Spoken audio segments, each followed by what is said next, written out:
Okay students, last class में हमने ये पढ़ा था कि पैनक्रियाज ग्लैंड क्या होती है, क्या काम करती है, क्या इसके अंदर पाए जाते हैं, और उसका हम थोड़ी देर में रिकैप कर लेते हैं जल्दी से। देखिए, पैनक्रियाज ग्लैंड को हिंदी में अग्नाशय ग्रंथि। अग्नाशय ग्रंथि एक मिक्स्ड ग्लैंड होती है जो एंडोक्राइन और एक्सोक्राइन दोनों पार्ट बनाती है। जो ये ट्यूब है ये इसका एक्सोक्राइन वाला पार्ट बनाती है, ये जो स्पेयर है ये इसका एंडोक्राइन वाला पार्ट बनाता है। इस स्पेयर वाले पार्ट में एंडोक्राइन पार्ट को मैंने यहाँ बना दिया। इस स्पेयर वाले पार्ट में दो चीज़ें पाई जाती हैं, मेनली फ्लूइड पाया जाता है, एक द्रव पाया जाता है, और ये ग्रुप ऑफ सेल्स पाई जाती हैं, कोशिकाओं का समूह पाया जाता है, जिसे हम कहते हैं Langerhans of island, islands of Langerhans, island के द्वीप समूह, लैंगरहैंस के द्वीप समूह। चूँकि इनकी खोज लैंगरहैंस नामक वैज्ञानिक ने की थी, तो इसलिए इनका नाम हो गया आइलैंड ऑफ लैंगरहैंस। अब देखिए, मैं ना अब ये जो लैंगरहैंस, ये जो ग्रुप ऑफ सेल्स है, जो आइलैंड ऑफ लैंगरहैंस है, इसमें 3 प्रकार की सेल्स पाई जाती हैं। इसमें 3 प्रकार की सेल्स पाई जाती हैं, alpha cell, beta cell, gamma cell. Alpha cell से ग्लूकागोन हार्मोन निकलता है, बीटा सेल से इंसुलिन हार्मोन निकलता है, और गामा सेल से सोमेटोस्टेटिन हार्मोन निकलता है। आपको बिल्कुल भी ध्यान नहीं रखना कि इंसुलिन हार्मोन किससे बाहर निकलता है, आपको बिल्कुल भी ध्यान नहीं रखना कि अल्फा सेल से और गामा सेल से कौन से हार्मोन स्रावित होते हैं, लेकिन बीटा सेल से इंसुलिन हार्मोन निकलता है। ये बहुत इंपॉर्टेंट है, इसको हम आगे पढ़ेंगे। देखिए, हमारी जो बॉडी जो सेल से बनी होती है, आप सबको पता है हमारी बॉडी किससे बनी होती है। हमारी बॉडी सेल्स की बनी होती है। हमारी बॉडी सेल्स की बनी होती है, और सेल्स में बहुत सारी चीज़ें पाई जाती हैं। सेल्स में बहुत सारी चीज़ें पाई जाती हैं। मेनली हमारी सेल्स में एक चीज़ पाई जाती है जिसको माइटोकॉन्ड्रिया कहते हैं, पावर हाउस। माइटोकॉन्ड्रियम क्या होता है, ऑक्सीजन ग्लूकोज के साथ मिलकर एनर्जी बनाता है, और हमारी बॉडी काम करती है।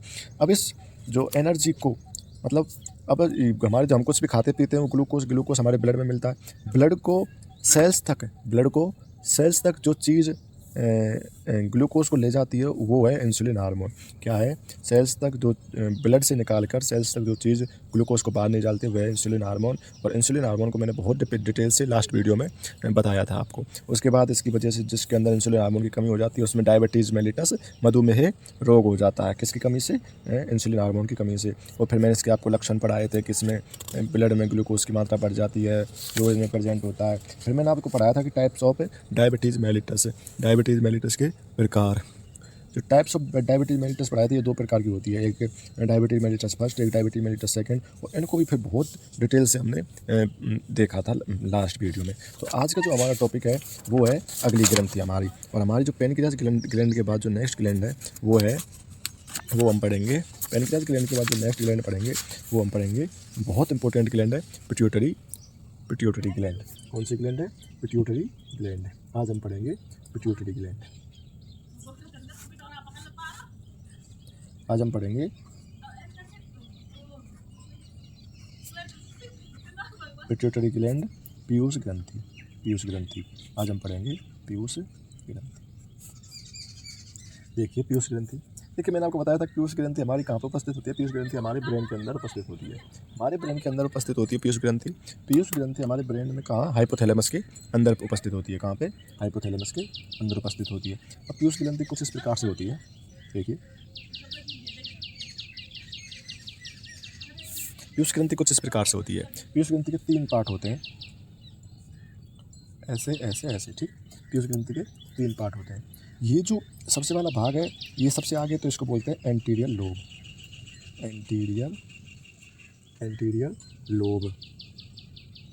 हिंदी में इसको कहते हैं अग्रपाली। क्या कहते हैं, हिंदी में इसको कहते हैं अग्रपाली। तो ये बीच वाला भाग है इसको कहते हैं मिड लोब, मिड लोब या फिर मीडियबल लोब, आप कुछ भी कह सकते हैं, मध्यपाली। और उसके बाद ये जो लास्ट की है इसको हम कहते हैं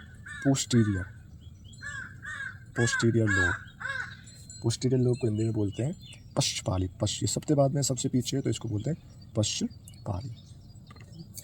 इसके ये जो 3 लोब्स हैं, इनके ये जो पिट्यूटरी ग्लैंड के ये जो 3 लोब्स हैं, ये डिफरेंट इसके अंदर से बहुत कई तरीके के हार्मोन्स स्रावित होते हैं जो कि बहुत इंपॉर्टेंट है, जो कि बहुत ज़्यादा इंपॉर्टेंट है। तो सबसे पहले आप इसमें से देखिए, जो ये है पोस्टीरियर लोब, पोस्टीरियर लोब है, इसमें से 2 हार्मोन्स निकलते हैं। 2 हार्मोन वेरी इंपॉर्टेंट, एक है ऑक्सीटोसिन हार्मोन, और दूसरा है ADH हार्मोन। ADH हार्मोन को हम वैसोप्रेसिन हार्मोन भी बोलते हैं। क्या बोलते हैं, वैसोप्रेसिन हार्मोन। ये मैं आपको बताऊंगा कि इनका ऐसा ऐसा नाम क्यों है। मिडिल लोब से एक हार्मोन निकलता है जिसको हम बोलते हैं MSH हार्मोन। MSH हार्मोन क्या बोलते हैं? MSH hormone. MSH hormone. Anterior lobe है, ये बहुत इंपॉर्टेंट है और इससे 6 हार्मोन निकलते हैं। इससे कितने हार्मोन निकलते हैं? 6 हार्मोन। कितने हार्मोन निकलते हैं? 6 हार्मोन। कौन कौन से? पहला देखिए, प्रोलैक्टिन हार्मोन। Prolactin hormone. दूसरा इससे जो निकलता है वो है growth hormone. Growth hormone, GH भी बोल देते हैं इसको, GH ग्रोथ हार्मोन। उसके बाद जो इससे निकलता है वो है FSH हार्मोन। कौन सा? FSH hormone. उसके बाद इससे एक और हार्मोन निकलता है जिसको बोलते हैं LH हार्मोन। LH hormone. कौन सा हार्मोन? LH hormone. उसके बाद इसमें से एक हार्मोन निकलता है जिसको बोलते हैं TSH हार्मोन। और उसके बाद इसमें से एक और हार्मोन निकलता है जिसको बोलते हैं ACTH।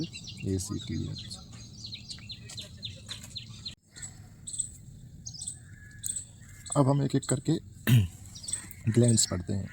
तो मैंने आपको ये बता दिया कि हम कौन सी ग्लैंड्स कहाँ पे पढ़ेंगे। अब हम एक एक करके अपने ग्लैंड्स पढ़ते हैं। तो स्टार्ट करते हैं। सबसे पहले हम पढ़ेंगे ऑक्सीटोसिन हार्मोन। पिट्यूटरी ग्लैंड के हम सबसे पहले पढ़ेंगे ऑक्सीटोसिन हार्मोन। ऑक्सीटोसिन हार्मोन पढ़ने से पहले आप देखिए,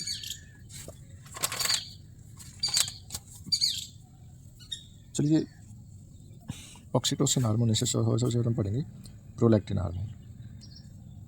प्रोलैक्टिन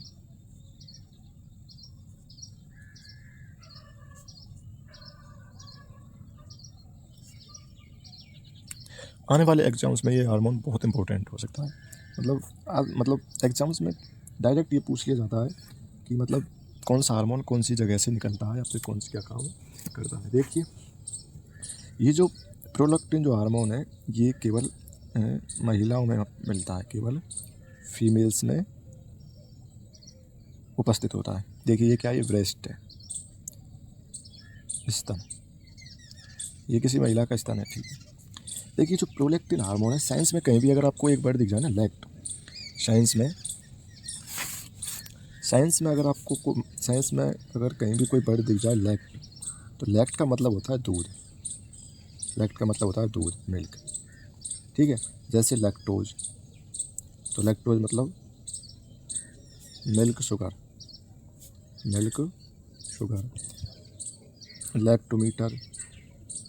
लैक्टोमीटर और ऐसे ही ये रहा प्रोलैक्टिन। अब प्रोलैक्टिन का मतलब दूध से कोई ना कोई संबंध है इसका, ठीक है।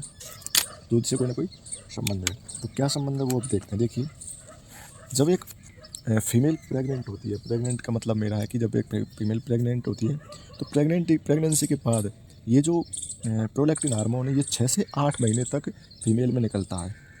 प्रोलैक्टिन हार्मोन का जो काम है वो है, प्रोलैक्टिन हार्मोन का काम है किसी भी फीमेल में मिल्क फॉर्मेशन करना। मिल्क, पेन चेंज कर लेता हूँ, पेन सही नहीं चल रहा।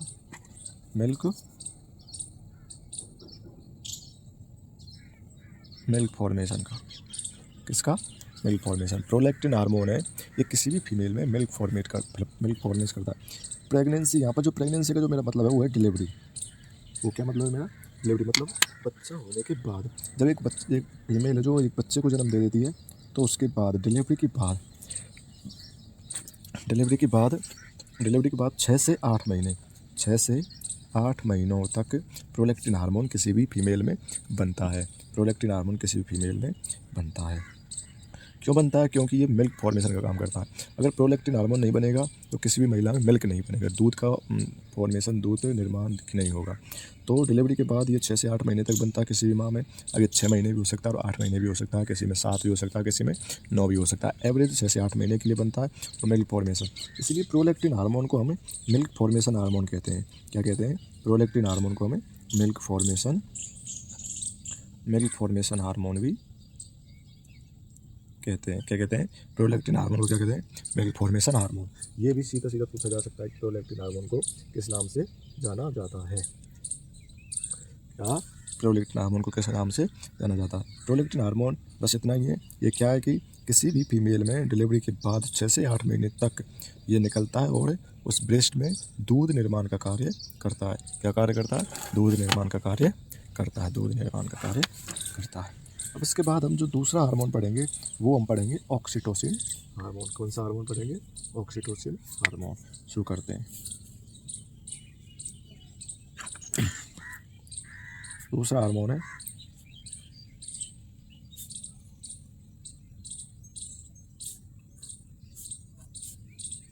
Oxytocin hormone. कौन सा है? दूसरा हार्मोन हम पढ़ेंगे ऑक्सीटोसिन हार्मोन। देखिए आप मुझे एक बात बताइए,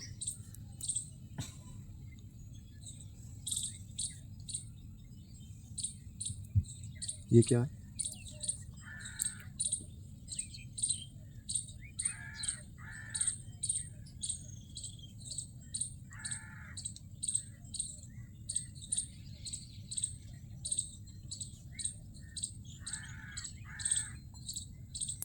देखिए ये कोई भी यूटेरस है, ठीक है, ये कोई, चलो मैं इसको आपको अगले पेज में पढ़ा देता हूँ।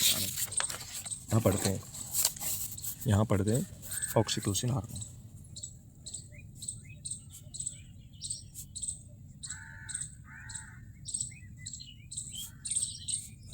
ऑक्सीटोसिन हार्मोन दे, अब देखिए, देखिए ये कोई महिला का यूटेरस है,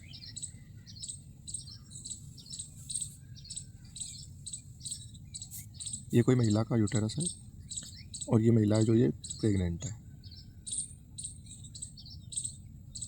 ये महिला क्या है? प्रेग्नेंट है। प्रेग्नेंट है, ये इसके अंदर इसका बच्चा है,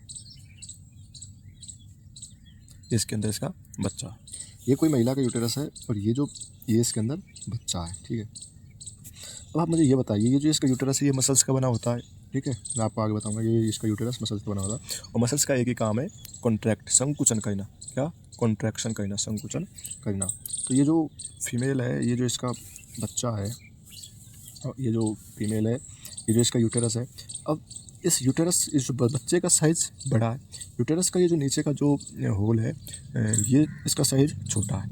यूटेरस का ये ऊपर वाला भाग तो बड़ा है, इसमें तो कोई दिक्कत नहीं है, यहाँ तो बच्चा आराम से रह रहा है, लेकिन नीचे वाला भाग इसका छोटा है।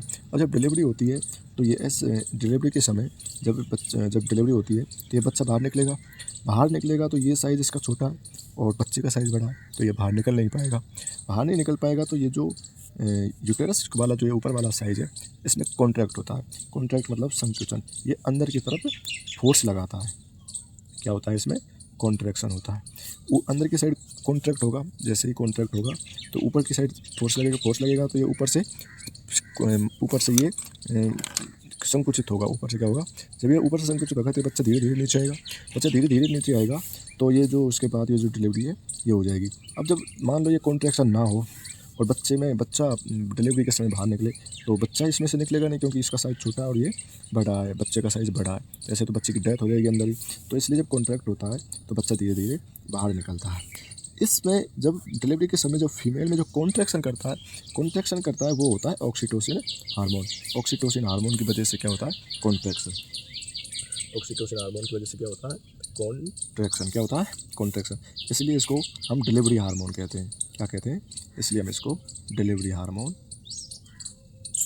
कहते हैं। क्या कहते हैं? हम इसको डिलीवरी हार्मोन भी कहते हैं। उसके बाद एक और काम देखिए, मैंने अभी आपको प्रोलैक्टिन हार्मोन जब बताया था तो मैंने आपको बताया था कि मतलब फीमेल की ब्रेस्ट में मिल्क बनता है, दूध बनता है, सबको पता है।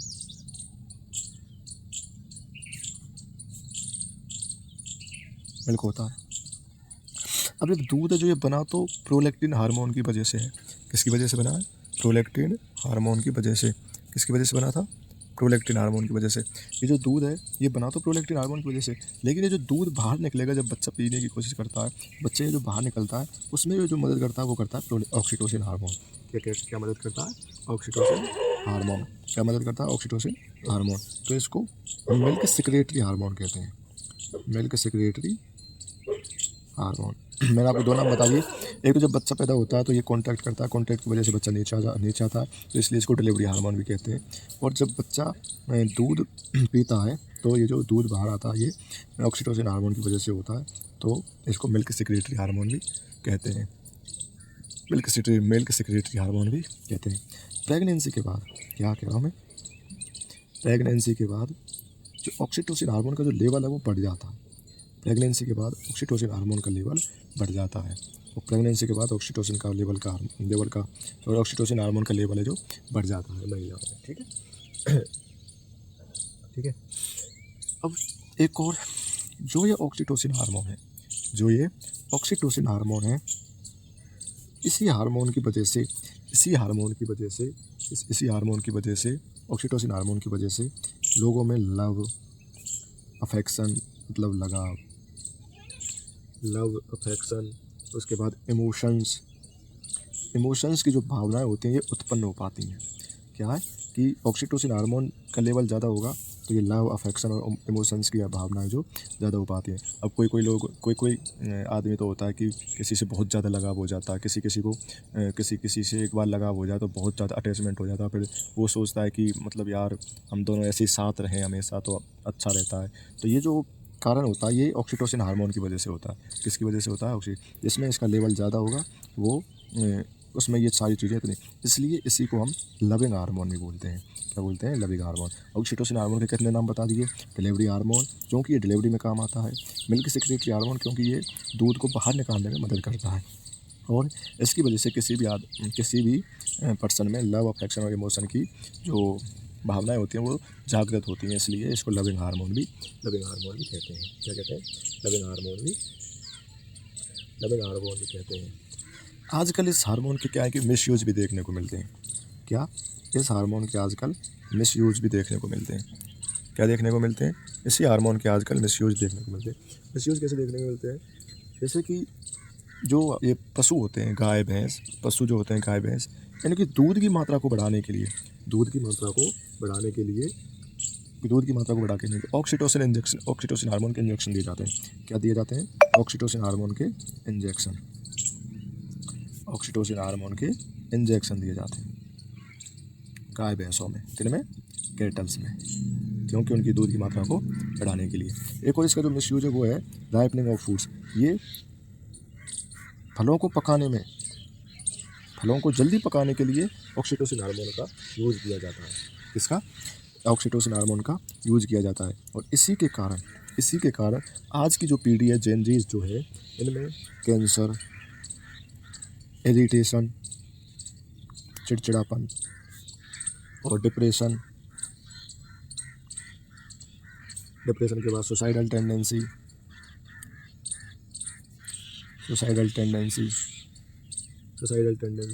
ऐसे सिम्टम्स देखने को मिलते हैं।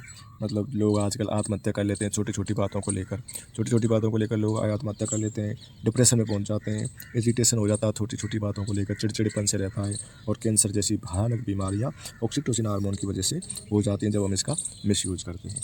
तो ये हमारा ऑक्सीटोसिन हार्मोन हो गया। इसके बाद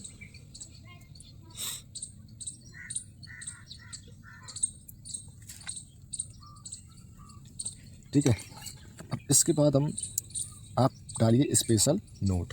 क्या डालेंगे आप? Special note. क्या डालेंगे? Special note.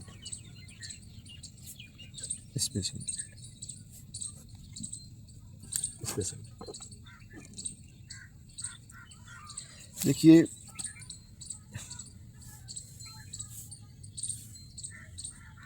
ये क्या है? ये है यूटेरस। क्या है ये यूटेरस, गर्भाशय। क्या है? इसमें कोई बच्चा है,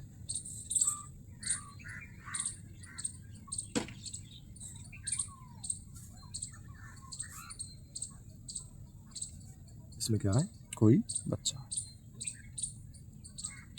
अब देखिए, ये जो बच्चा है ये महिला मतलब माँ के पेट में जब रहता है तो ये ऐसे खुले में नहीं रहता, मतलब उसके अंदर किसी ना किसी चीज़ से जुड़ा होता है जिससे कि ये नीचे की तरफ ना गिरे, ये एक स्पेशल चीज़ से जुड़ा होता है। यह एक स्पेशल चीज़ से जुड़ा होता है। इस प्रकार से ये क्या है कि जुड़ा होता है माँ के पेट में। ये बच्चा माँ की स्किन से ये इस प्रकार से जुड़ा होता है इससे कि ये बच्चा जो है कि नीचे की तरफ ना आए। जिस चीज़ से ये जुड़ा होता है इसको बोलते हैं हम प्लेसेंटा। क्या बोलते हैं? प्लेसेंटा को हिंदी में कहते हैं हम अपरा। अपरा तो है साइंस का, लेकिन आपने कभी नाम सुना होगा देसी भाषा में जेड़ जो होता है वो यही होता है प्लेसेंटा। ठीक है, प्लेसेंटा प्लेसेंटा क्या काम करता है? प्लेसेंटा इस बच्चे को न्यूट्रिशन और सपोर्ट, दो चीज़ें प्रदान करता है। क्या प्रदान करता है प्लेसेंटा? न्यूट्रिशन और सपोर्ट प्रदान करता है बच्चे के लिए। क्या प्रदान करता है? बच्चे के लिए सपोर्ट प्रदान करता है। मैंने अभी आपको बताया था कि जो बच्चे की डिलीवरी होती है तो उसमें ऑक्सीटोसिन हार्मोन कॉन्ट्रैक्शन का काम करता है। अब आप मुझे बताइए कि आप यहाँ से भी कॉन्ट्रैक्ट हो जाए और ये भाग तो कॉन्ट्रैक्ट ऑलरेडी है ही है, ये भाग तो ऑलरेडी संकुचित ही है, और इस भाग में भी अगर संकुचन हो जाए तो ये सिकुड़ जाएगा तो बच्चा ना तो बाहर आएगा और ना ही बच्चा ऊपर रहेगा, तो बच्चे घुट कर मर जाएगा ऐसे। तो एक और जो चीज़ होती है, जो प्लेसेंटा होती है, ये एंडोक्राइन सिस्टम की तरह काम करता है। ये जो प्लेसेंटा है ये एंडोक्राइन सिस्टम की तरह काम करता है, और इससे चार प्रकार के क्या निकलते हैं? हार्मोन्स निकलते हैं। क्या निकलते हैं? कौन कौन से? सुनिए, HCGH एक हार्मोन है, HCGH। इससे दूसरा हार्मोन निकलता है रिलैक्सिन हार्मोन। क्या निकलता है? Relaxin hormone. इससे तीसरा जो हार्मोन निकलता है वो है एस्ट्रोजन हार्मोन। और इससे जो चौथा हार्मोन निकलता है वो निकलता है प्रोजेस्टेरोन हार्मोन। क्या निकलता है? Progesterone hormone. HCGH जो हार्मोन होता है, ये किसी भी महिला के टॉयलेट में उपस्थित होता है। क्या? किसी भी महिला के टॉयलेट में कौन उपस्थित होता है? HCGH hormone. HCGH हार्मोन किसी महिला के टॉयलेट में उपस्थित होता है, इसलिए जब प्रेगनेंसी टेस्ट के लिए ये काम आता है, ये प्रेगनेंसी टेस्ट में काम आता है। किसी भी महिला की प्रेगनेंसी चेक करने के लिए कौन सा हार्मोन यूज में आता है? HCGH। कौन सा हार्मोन यूज में आता है? HCGH। क्योंकि टॉयलेट में उपस्थित होता है तो हम किसी भी महिला का टॉयलेट लेते हैं, थोड़ा सा एक इंस्ट्रूमेंट होता है जिसमें टॉयलेट की कुछ बूंदें डाली जाती हैं, और फिर वो टॉयलेट इसी HCGH के बेसिस पे काम करता है और ये बताता है कि महिला प्रेग्नेंट है या नहीं है। उसके बाद जो ये दूसरा हार्मोन है रिलैक्सिन हार्मोन। ये जो रिलैक्सिन हार्मोन है ये बहुत इंपॉर्टेंट हार्मोन है। ये जो रिलैक्सिन हार्मोन है ये बहुत इंपॉर्टेंट हार्मोन है। देखिए कैसे, जब प्रेगनेंसी होती है, प्रेगनेंसी डिलीवरी के टाइम जो ऑक्सीटोसिन हार्मोन है वो ऐसे कॉन्ट्रैक्ट के काम करता है, ऐसे यूटेरस को कॉन्ट्रैक्शन का काम करता है।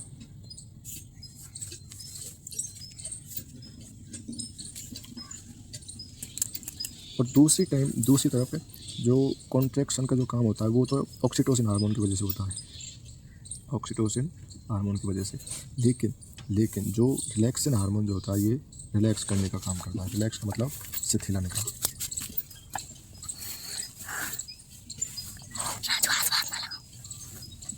रिलैक्स का मतलब होता है शिथिलन का। रिलैक्स मतलब इसको यूटेरस को रिलैक्स करने का काम करता है। अब ऊपर की साइड से कॉन्ट्रैक्ट होता है, नीचे की साइड से रिलैक्स होता है। रिलैक्स का मतलब ये फैलता है। तो जब ऊपर से कॉन्ट्रैक्ट होगा, नीचे से रिलैक्स होगा, तो बच्चा जो होता है वो आसानी से नीचे की तरफ आने लगता है। कोई बच्चा आसानी से नीचे की तरफ आने लगता है। इसलिए डिलीवरी के समय दो हार्मोन काम में आते हैं। कौन कौन से?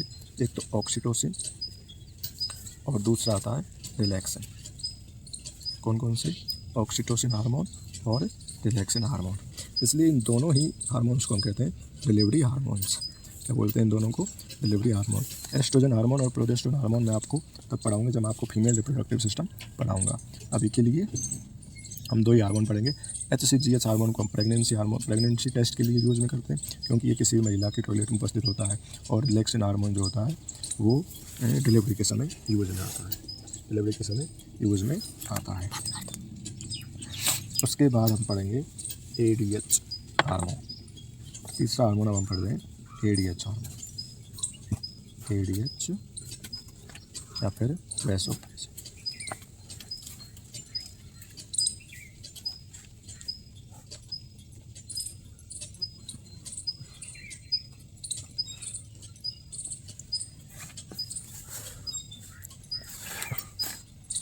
अब हम पढ़ेंगे ADH हार्मोन या फिर वैसोप्रेसिन हार्मोन। कौन से?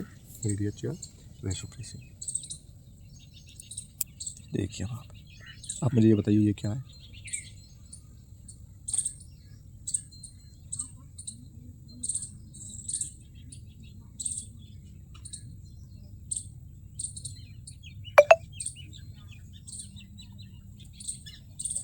ये है हमारी ब्लड वेसल।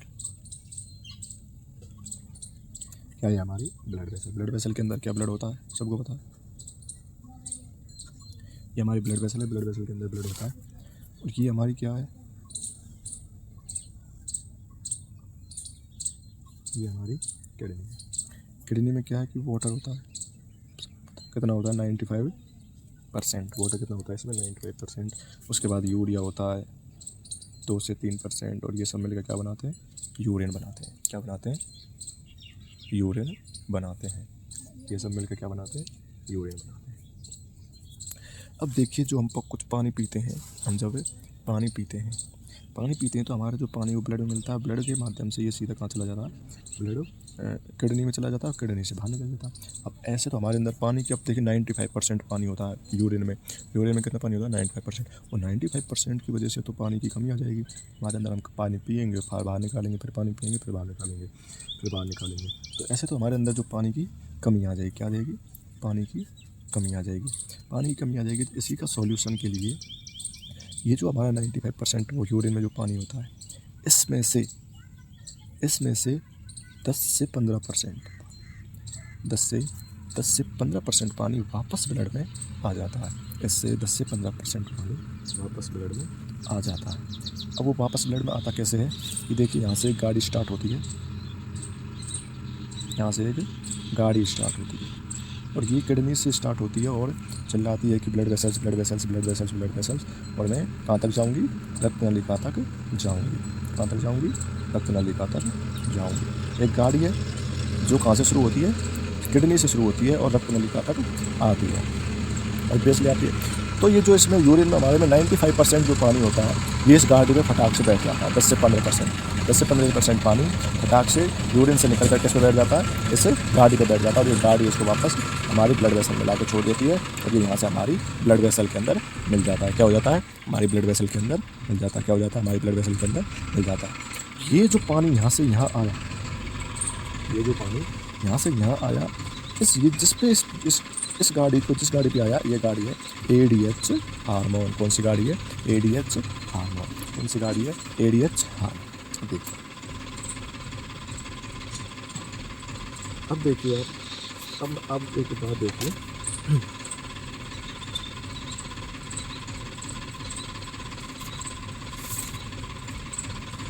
अब हम देखिए यूरिन से एक शब्द बना है यूराइन, यूरिन से एक बन बना है यूरेटिक, ठीक है।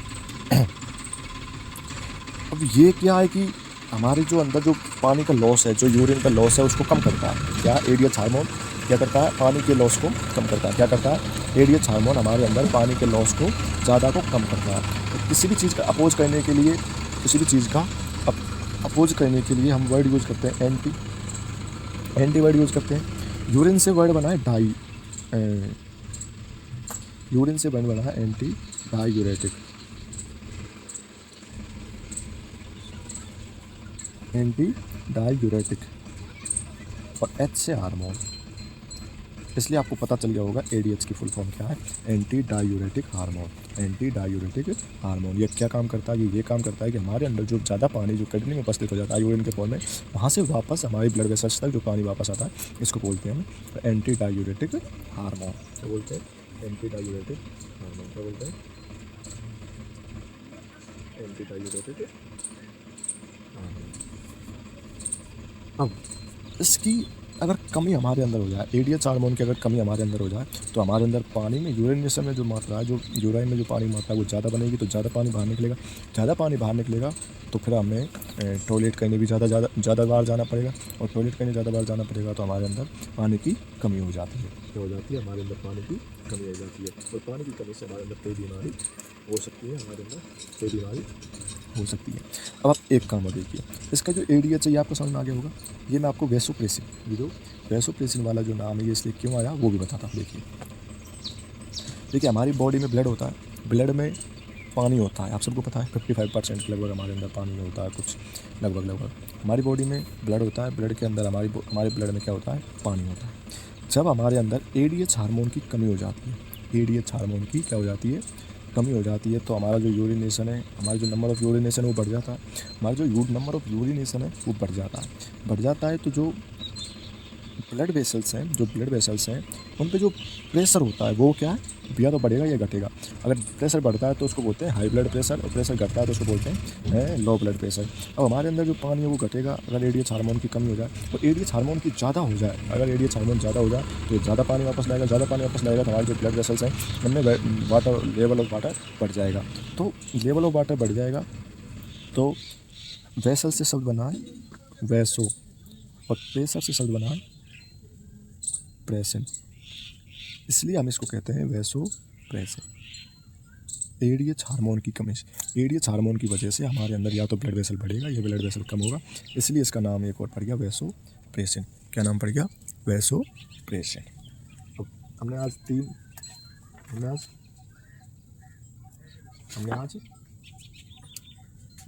तीन वो पढ़ लिए, क्या 3 हार्मोन पढ़ लिए, क्या पढ़ लिए हमने आज 3 हार्मोन पढ़ लिए, और 3 हार्मोन पढ़ लिए हैं। तो अब हम अगला जो हार्मोन है वो पढ़ेंगे कल, अगला हार्मोन कब पढ़ेंगे कल। अब मैं आपको इसकी थ्योरी लिखवा देता हूँ, आप इसकी थ्योरी लिख लीजिए पिट्यूटरी ग्लैंड की। आप हेडिंग डालिए पिट्यूटरी ग्लैंड, पीयूष ग्रंथि, पीयूष ग्रंथि। उसके बाद लिखिए pituitary gland is, pituitary gland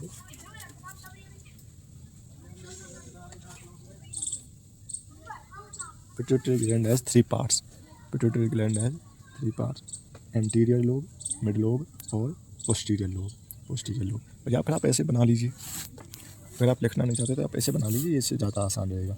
posterior lobe से सामने ये 2 हार्मोन, मिड लोब के सामने ये 1 हार्मोन, और एंटीरियर लोब के सामने 1 हार्मोन। उसके बाद प्रोलैक्टिन हार्मोन, उसके बाद प्रोलैक्टिन हार्मोन की आप लिखिए, अब लिखिए आप प्रोलैक्टिन हार्मोन।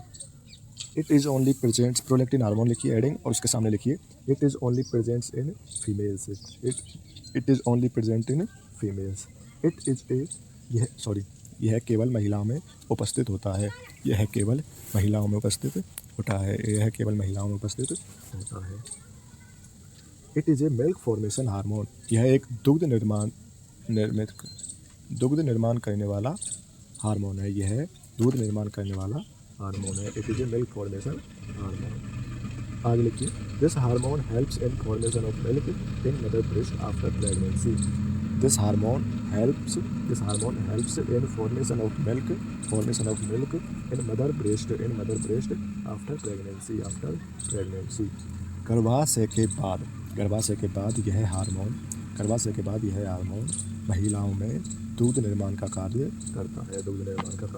करता है, it is secreted 6 to 8 months after child birth. आगे लिखिए it is secreted 6 to 8 months after child birth. बच्चा पैदा होने के बाद 6 से 8 महीने तक स्रावित होता है, 6 से 8 महीने तक स्रावित होता है।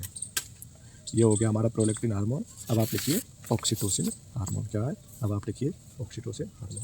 After pregnancy it helps in secretion of milk from mother breast, after pregnancy it helps in secretion of mother breast, after pregnancy it helps in secretion of milk from mother breast. यह hormone दूध को स्तन से बाहर निकालने में मदद करता है, so this hormone is also called as milk secretory hormone, इसलिए इस हार्मोन को दुग्ध स्रावित हार्मोन कहते हैं, इसलिए इस हार्मोन को दुग्ध स्रावित हार्मोन कहते हैं, इसलिए इस हार्मोन को दुग्ध स्रावित हार्मोन कहते हैं, इसलिए इस हार्मोन को दुग्ध स्रावित हार्मोन कहते हैं। आगे लिखिए at the time of delivery this hormone contract the uterus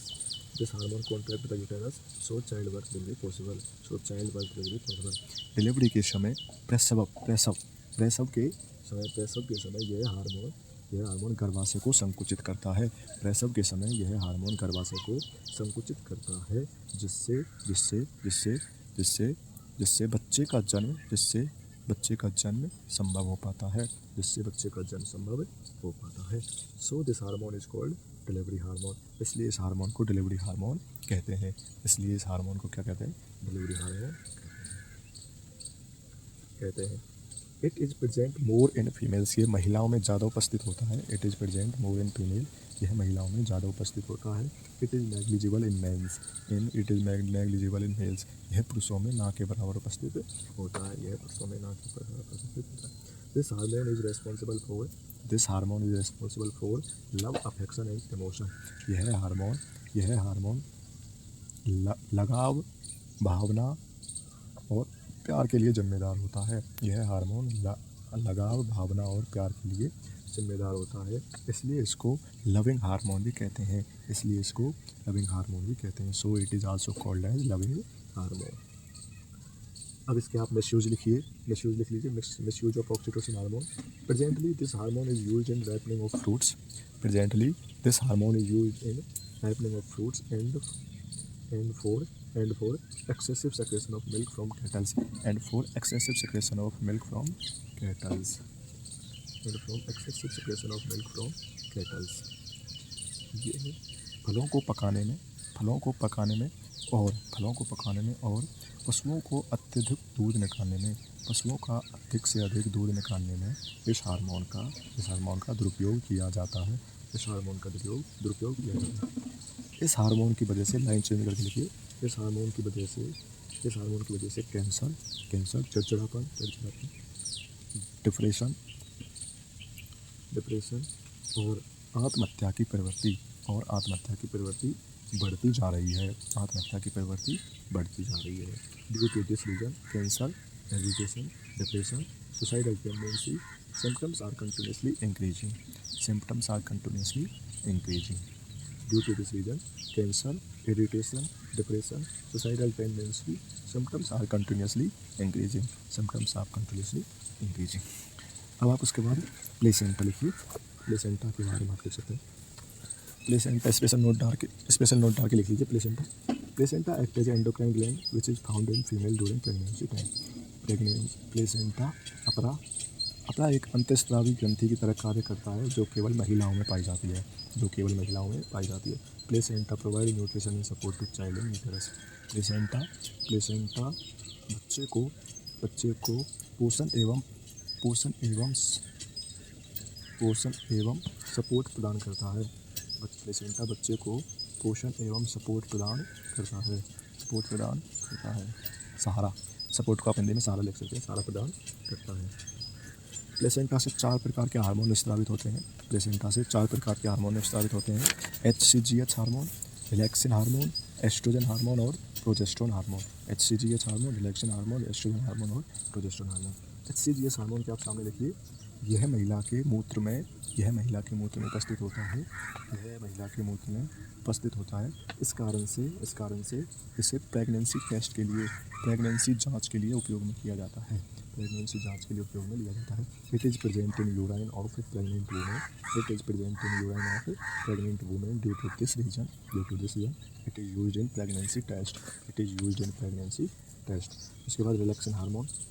after the time of delivery it relax the uterus। After the time of delivery it relax the uterus। प्रसव के समय यह गर्भाशय को फैलाता है। Due to this reason delivery occur. इस कारण से प्रसव हो पाता है। उसके बाद आप लिखिए ADH या वैसोप्रेसिन हार्मोन। ADH लिखिए। ADH hormone carries water from urine to blood. ADH hormone blood से यूरिन के लिए carries water from urine to blood. ADH hormone मूत्र से रक्त की ओर पानी को ले लेता है। और आप ब्रैकेट में लिख लीजिए 10 से 15%। So this hormone decrease water loss from urination. इसलिए ये पानी की कमी को कम करता है। Due to deficiency of this hormone, इस हार्मोन की कमी से डायूरिया हो जाता है। So this hormone is known as anti diuretic hormone. इसलिए इस हार्मोन को एंटी डायूरेटिक हार्मोन कहते हैं। This hormone increase blood pressure. So it is also known as vasopressin. इसलिए इसको वैसोप्रेसिन भी कहते हैं। यह हार्मोन भी ब्लड प्रेशर, रक्त के दबाव को बढ़ा देता है। इसलिए इसको वैसोप्रेसिन भी कहते हैं। आगे बढ़ेंगे। कर